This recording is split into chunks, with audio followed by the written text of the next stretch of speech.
Capricorn, welcome dito sa aking channel, Kapalaran 888. Welcome. Alamin natin kung anong messages, energy gabay para sa lahat. Okay, so this is for Capricorn. This is for Capricorn. Tingnan natin. This is for Capricorn, second week of July 2026. This is from July 6 hanggang 12. Okay, Capricorn, are you single? Looking for a relationship? Are you in a relationship? Pero may mga third party na gustong pumasok sa relationship mo or sa buhay mo. Ito ay para to sa inyo, especially this week ha. Especially this week kung may nililigawan ka, kung lalaki ka. Yung nililigawan mo, wag kang masyadong magpapaniwala. Okay? Kasi possible na hindi siya sincere.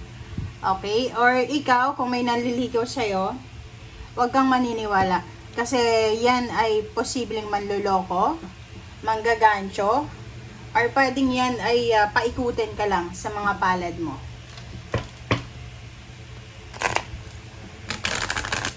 May iba dito na Capricorn, maybe you're married, you're in a relationship, may kalibin. Sa nakikita ko sa'yo dito, possible na kayo ay magkakaroon ng mga temptations para magloko, para magkaroon ng third party. So kung ikaw mismo ay may experience na ganyan sa linggong ito, alam mo na kung anong gagawin mo, okay? Kontrolin mo yung sarili mo kasi mahirap ng makarma.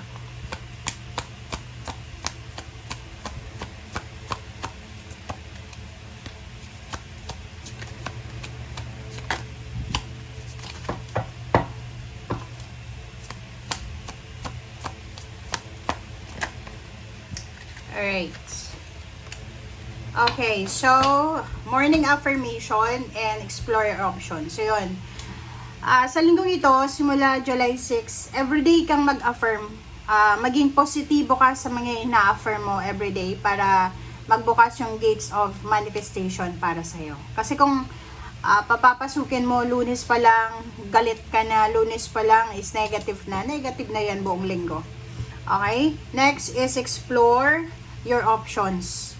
Okay? It's time to look at other possibilities. It's a good time to make changes. So yun. Mapa-relationship man yan, yung sabi ko, wag kang basta-basta maniniwala. Okay? It's time to look for other possibilities. So, kung trabaho yan, kung hindi ka na masaya, hanap ka ng iba na pwede mong pagkakitaan. Ito yung linggo na perfect para magkaroon kayo ng mga plano, okay? Sa mga changes na gusto nyong mangyari sa buhay nyo. Kumbaga, ito yung linggo na pwede mong i-execute yung mga plans mo na matagal mo nang pinalimutan. Sorry.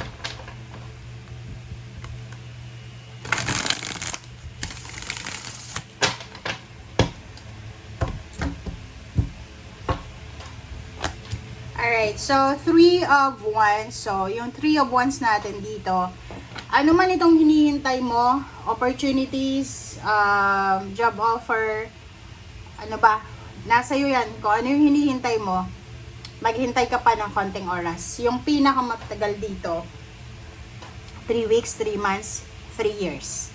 Okay? O, diba?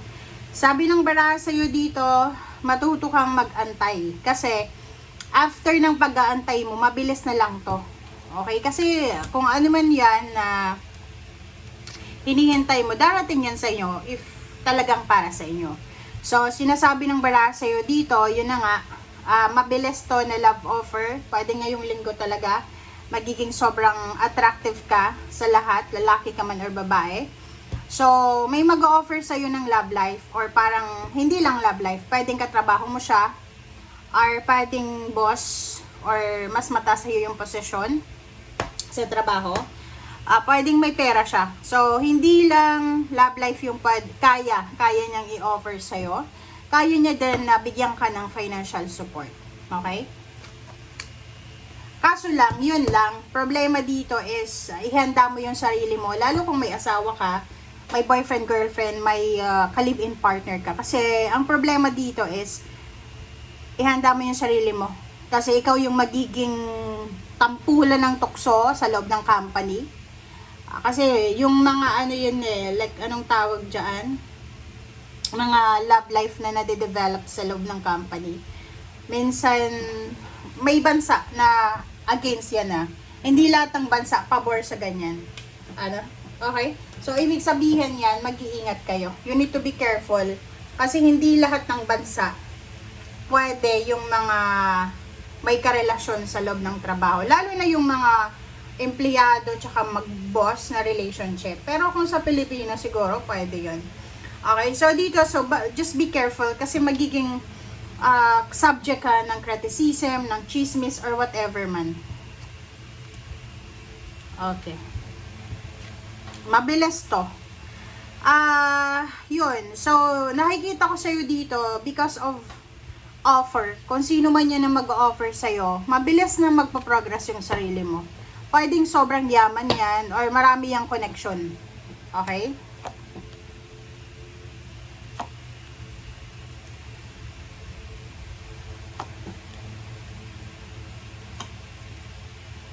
Okay.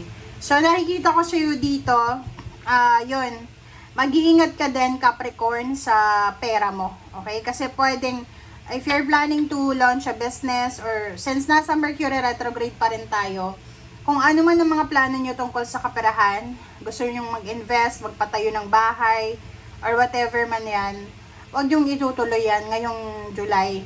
Kailangan hintayin mo yung matapos yung Mercury retrograde. Like for example, yung pagpapatayo ng bahay kung nasa Philippines ka, advisable siya guys during summer sa Philippines. So, March, April, May. June.